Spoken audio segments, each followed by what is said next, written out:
Hey guys, this is Angelia Ong for CalvinAir.com, and here with me right now is Mr. Eric Wurhis and Mr. Roger of BitInstant.com. And can you tell us more about Bitcoin? Yeah, so Bitcoin is both a payment system and it is a currency itself. Something like PayPal is a payment system but not a currency, and something like the dollar is a currency but not a payment system. Bitcoin is both things, and it allows people to send any amount of money from any person to any other person instantly, without a fee, to anywhere in the world, without any restrictions whatsoever. Who do you think is an ideal Bitcoin user? Anyone who has reason to send money to or from anyone else, anywhere in the world, whether it's across the street or across the world. They can do it instantly with no fee, and they can do it anonymously if they wanted to as well. Yeah, right now it works really well for mainly online commerce, not so much real world stuff. But eventually people can use it, at the cafe or restaurants, everywhere. Who have been the early adopters for Bitcoin? Probably a lot of computer nerds got interested to begin with, but now it's spreading to the general population, and more people are finding it useful, especially with all the restrictions that credit card companies and PayPal have, and limiting who you can send and receive money with. But with Bitcoins, there are no restrictions. There's no terms of service. Anybody can have a Bitcoin account in 30 seconds and send and receive money with anyone they want, anywhere in the world. Yeah, there are quite a lot of people who are upset with banks and upset with PayPal and upset with the credit card companies. All those people are very, great candidates for early adopters. How long do you see it breaking beyond the adopters and making it to the mainstream?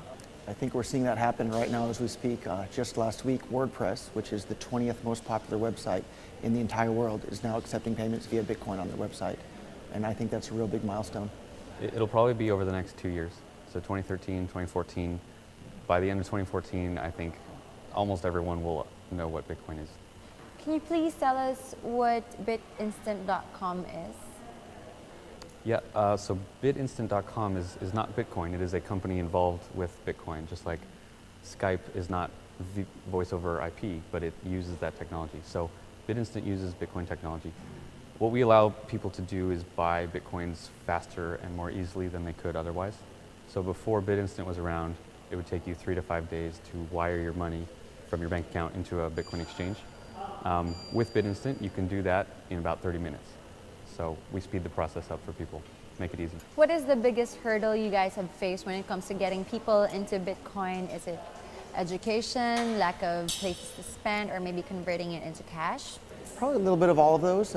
Right now, the biggest problem, though, I would say, is that people don't even know what Bitcoin is and they haven't heard about it yet. But more and more people are starting to hear about it. More and more software developers are creating tools that make it easy for normal people to use Bitcoins. There's now smartphone apps for Android and iPhone. There's more and more websites coming online every day that use Bitcoin. So the Bitcoin ecosystem is really growing at a quick rate, and it's exciting to see all the new things that are coming online every day. Yeah, it was very difficult to use at first.